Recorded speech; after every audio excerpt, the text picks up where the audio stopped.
Today, I've got a Commodore 64 with a weird problem. The onboard fuse on this Commodore 64, instead of popping because there's some sort of issue, is glowing. And I'm kind of concerned. So today, I'm going to take a look at this Commodore 64 and I'm going to try to fix the black screen issue. And more importantly, I'm going to try to fix the issue with the glowing fuse. So let's take this Commodore 64 over to the workbench and get started. All right, so here is the offending Commodore 64. You can see here, there's some dirt. The outside of the case is very discolored. The keys are all yellowed as well. And there's quite a lot of dirt in here. I mean, this looks like it's been outside, quite honestly. So I've had a peek inside before. The insides don't look nearly that bad.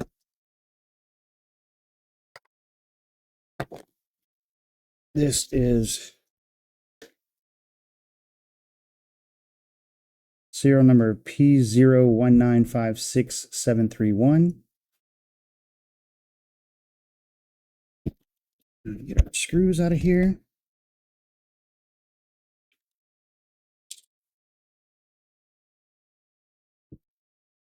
And we lift up. Now, to my knowledge, no one's actually modified this or done anything to it. The really crusty shield, if you want to call it that, is still in there. And if you look, it looks like it's gotten liquid damage at some point. Somebody has marked a couple of these chips. I've actually tested the kernel ROM out on my test machine because of something else. I actually broke my own test machine. So I'm going to see if I can reproduce the issue that I was having. I'm going to take the keyboard off. Gently lie it down. And then I'm going to turn my Logitech webcam on. We're going to plug in the Commodore 64. And we're going to briefly turn it on. Well, can't actually get this one to glow. And that shot's kind of horrible anyway. But at any rate, we get a black screen. Now I'm going to test it just to make sure we are still getting a black screen. I'm going to plug it in here. Put my 2-in-1 dead test and diagnostic cartridge in. Putting it in dead test. Get all sorts of neat stuff. But one flash. Two.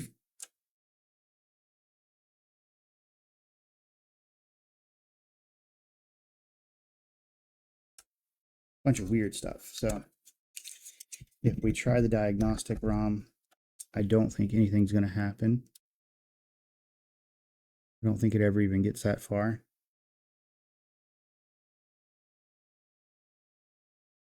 But I don't want to leave it on too long. So let's go ahead and remove the board from the housing and take a look at it.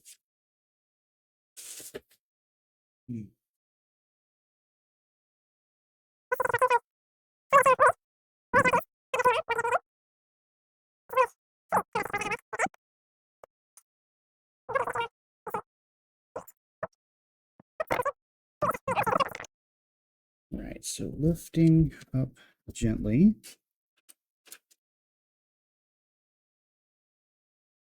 There we go. Ooh. Ooh, do you suppose that might have something to do with it? Look at that. The bottom shielding totally rusted. This may be a goner. who knows? But if nothing else, the case itself is in good shape. So now I need to take all of these little tabs off. And to do that, we'll first heat them up.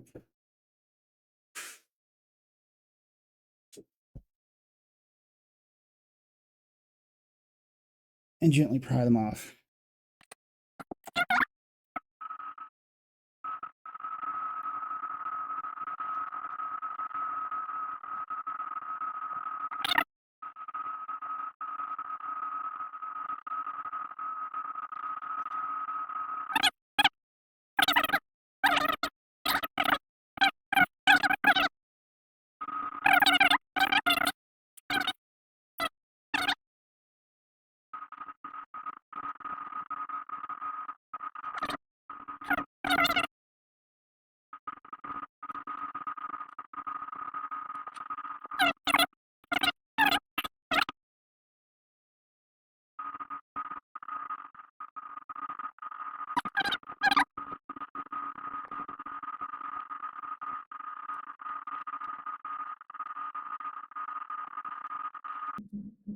Let's see if I can just get off all of the other contact points.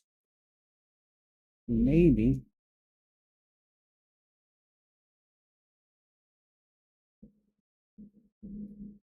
You get gravity for photographs. Grief.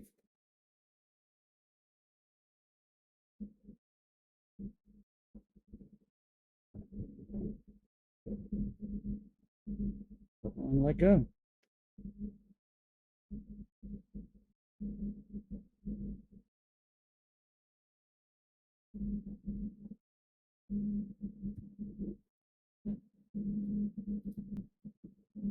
Here we go. Okay, so just like the other shield, its cardboard is completely disgusting, and this shield is rusted. So I may end up sanding and clear coating this so that it doesn't continue to rust, or I may leave it out. Let me know what you guys think in the comments below. Let's take a look at the top of the board first. Turn off the soldering station. Man. So I don't see anything blaringly obvious. Now, there are some of these caps here. That one. That look a bit white, but I'm not really sure if that's a bad thing or if it's just because of age. Now, the only testing I've done so far, other than the kernel ROM, is I've checked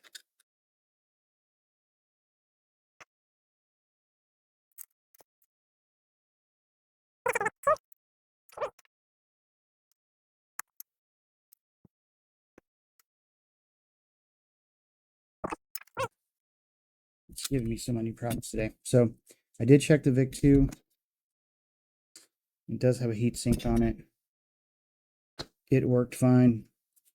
As a matter of fact, this might actually be the VIC-2 from my Commodore 64. All right, so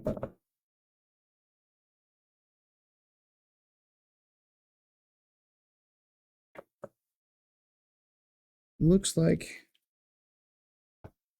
there's nothing visibly wrong on this board.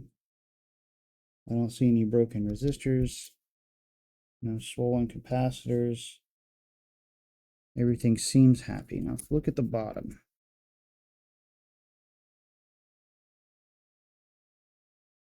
Keeping in mind that our issue seems to be somewhere over here, and I'm going to check.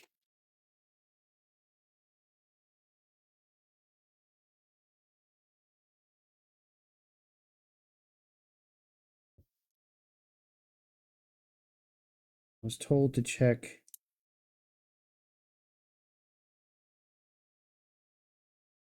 our resistance from the fuse to ground. And I'm not sure, but I don't think 1.13 mega ohms is right. I don't think that's a good amount there.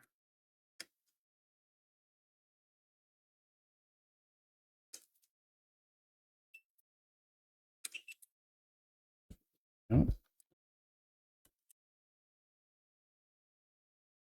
Fuse is still working.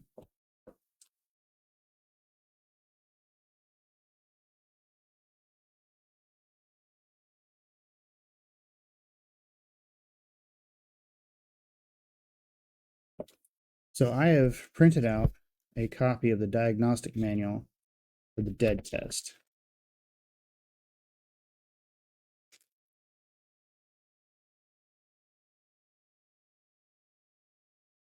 And then we're going to check here. This is 250407, which I believe is a Rev B board. So that's Rev B here. Now let's check again the dead test now that it's out of the box here.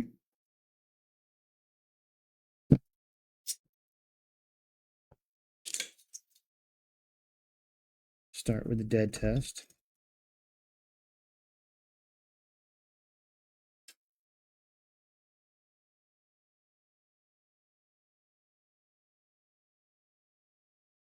That's 1, 2, 1.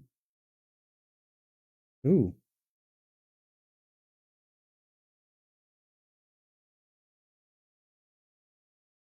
That's kind of new. So let's see.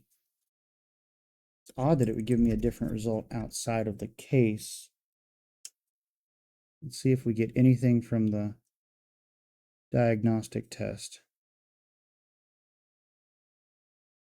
The VIC's getting warm, but not terribly warm. None of the other chips seem to be getting warm at all.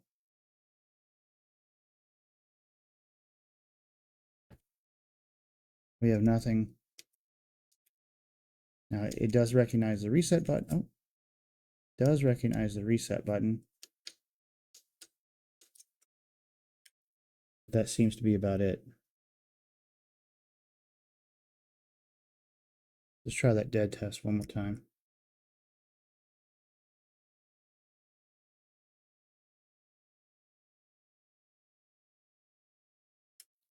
That to me looks like 1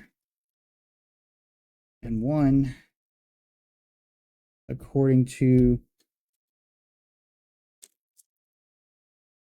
this manual. 1 flash is U12 because we are a Rev B. So U12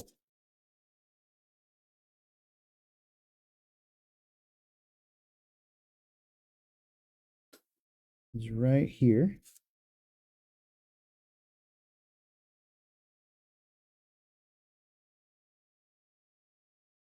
And this is M3764, made by a company called OKI. Let's flip this over. I mean, I don't see anything that would even look remotely bad on the back of this board at all. There's no rust, there's just flux from the factory. So no modifications have been made. So let me see what this is, and I'll be right back. Okay, so apparently U12, and I should have known this, it's kind of embarrassing, is just RAM. It's 4164. I don't know why there's a different kind of RAM in here, but this is a 1983 board with mostly 1983 chips in it. So I have some Texas Instruments RAM here. And what we're going to do is we're going to desolder U12.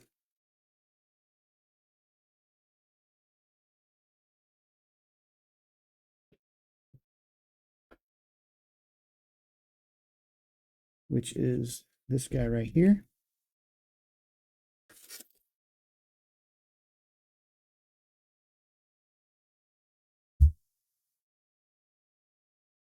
Desolder this guy right here. And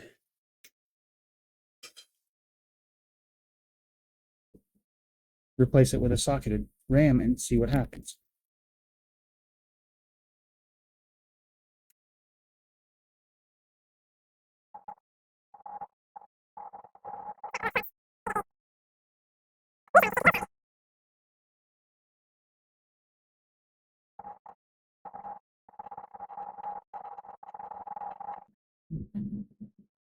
Let's see if our handy dandy cheapo soldering pump is working yet.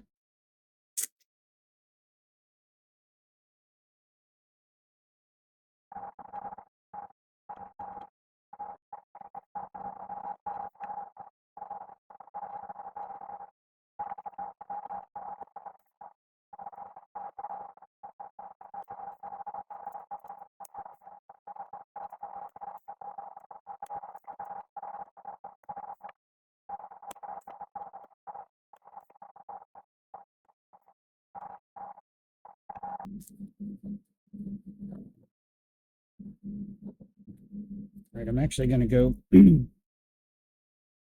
try to bend some of these pins up very gently.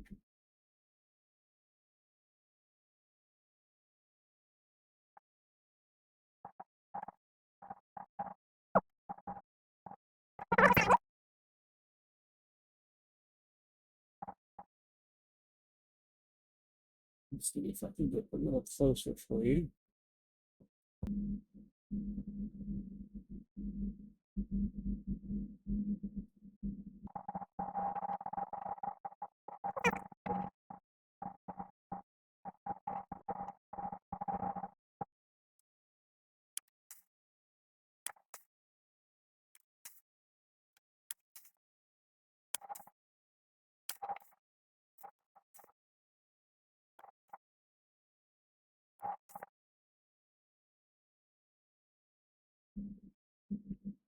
Okay.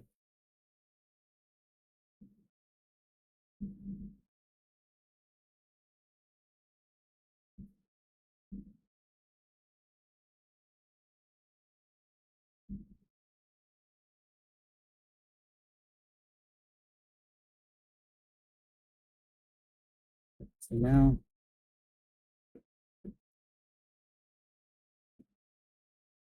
just going to try to put some heat on the top side here.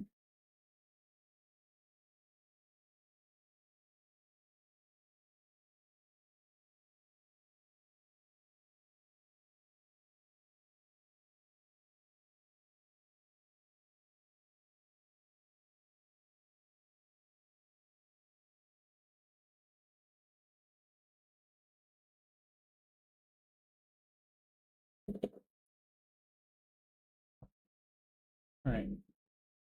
Maybe it would be safer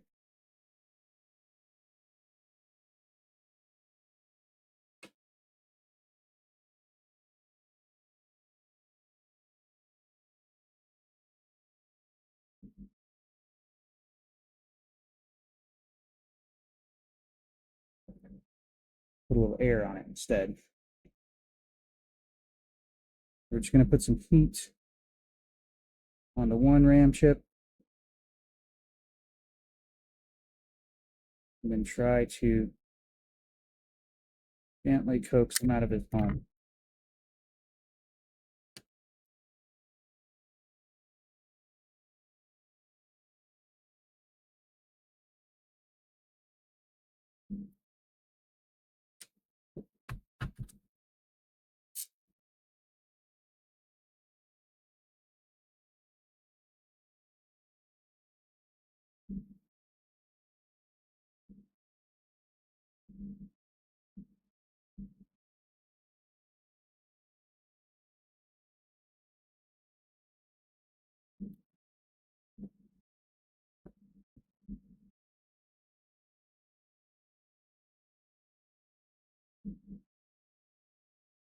Ooh, we're making some progress.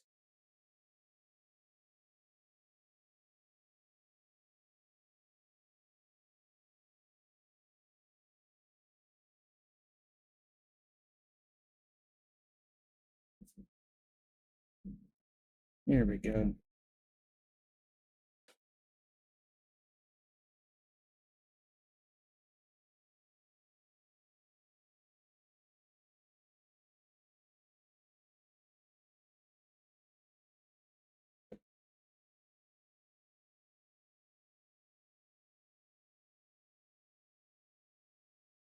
I can't say that I've had this much problem, or this much of a problem with a socketed or non-socketed RAM chip.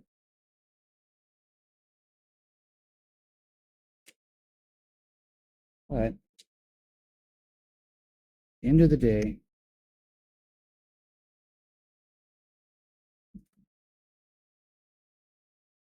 as long as we don't have any broken traces,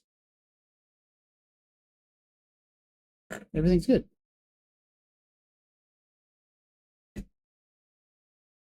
All right. Looks good there. We'll clean that up.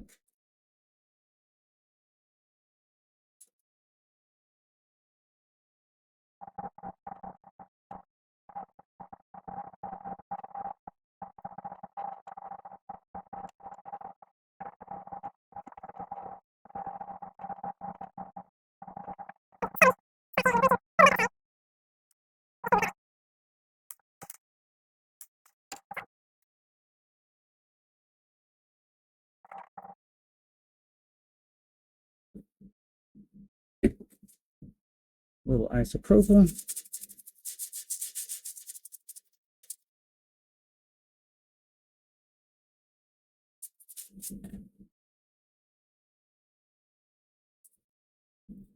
Now here is our new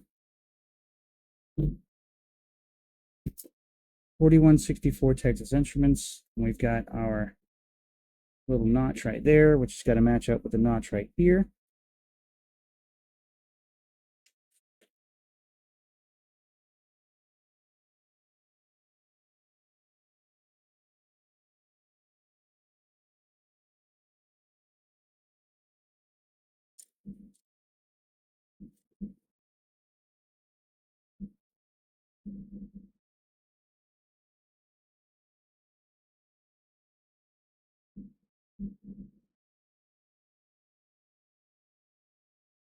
Nice and flush with the board. Flip it over.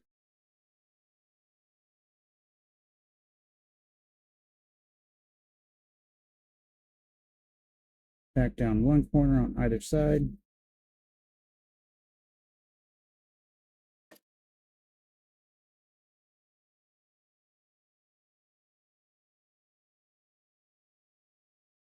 And press it in place.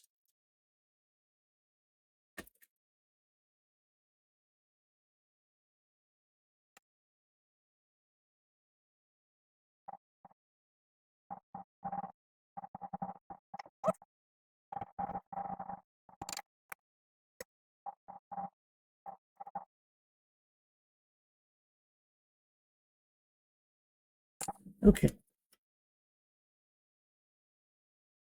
We've got our RAM chip in. Now, we're going to try power it on once more.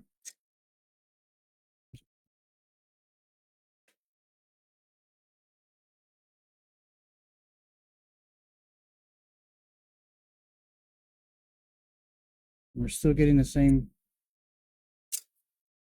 error.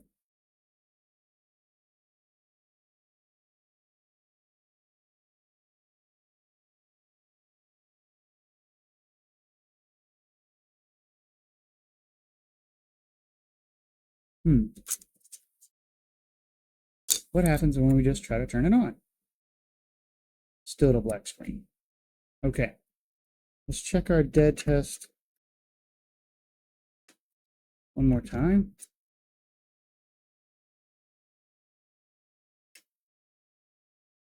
Well, now we're getting something completely different.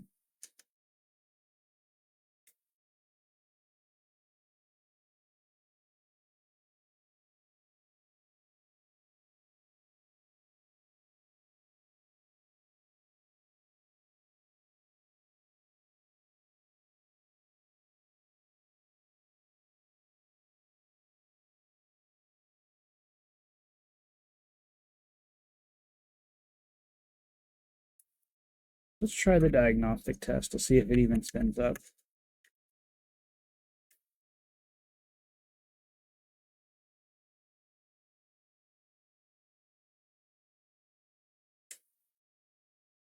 All right.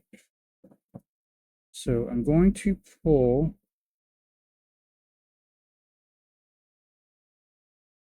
our PLA.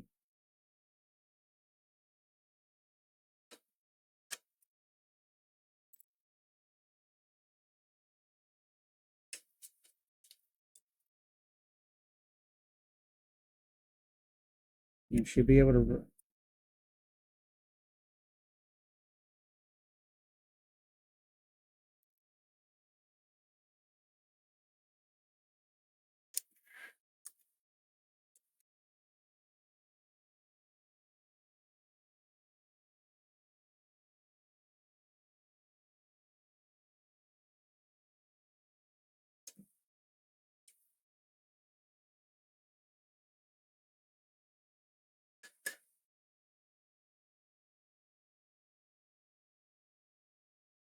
Yep. Blew that fuse. Luckily, I bought another pack.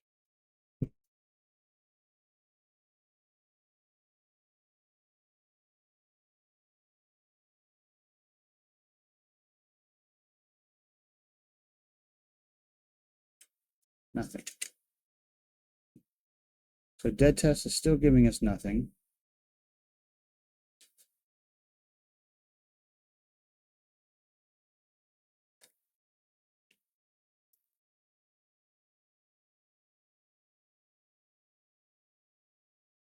Let's go ahead and resocket the PLA.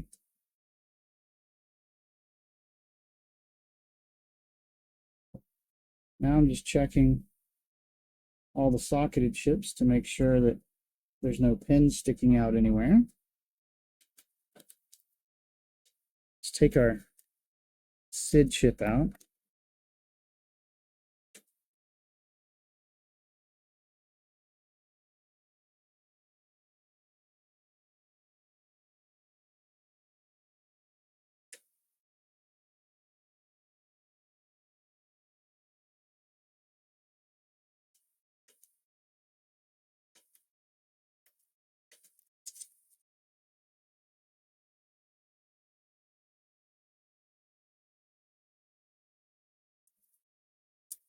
Nothing.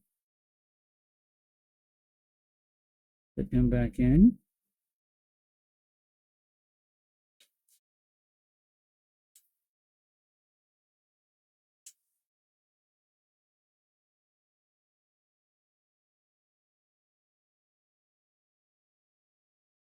I have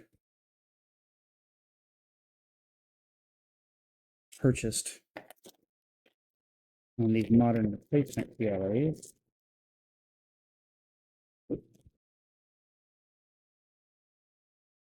Just a modern replacement for the MOS chip. Goes in just like this. And there you go. So the PLA apparently was bad. I wonder if that was the problem the entire time. So I'm going to go and do the diagnostic first.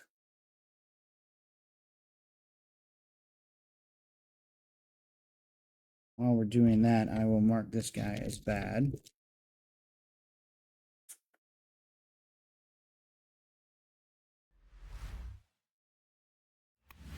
RAM test is going through. Check the bottom half of the RAM.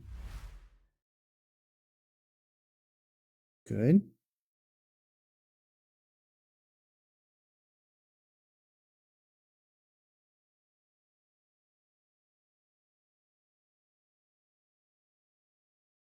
The rest of everything that's showing bad is because I don't have the connectors to route everything back into itself so that the diagnostic chip can test everything. And I don't know if you can hear that, but the sound is working just fine on this as well. So now all I have to do is clean this up and get it back in its case. I don't think that I'm going to put that top shield back in at all.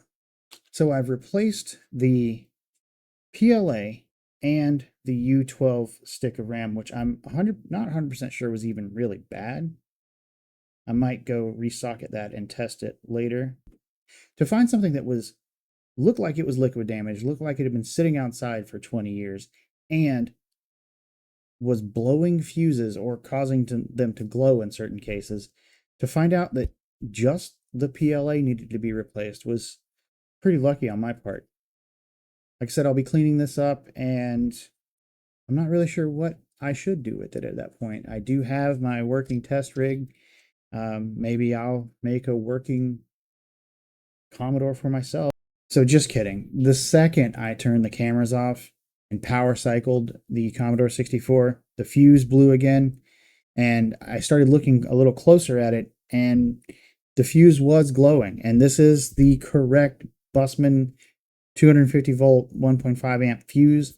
It's just not blowing. So I will have more to come in a future video, but for now I know that the PLA is bad, and I did test the RAM chip, and the RAM chip is fine.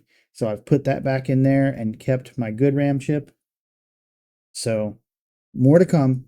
Thanks for watching. Have a great day.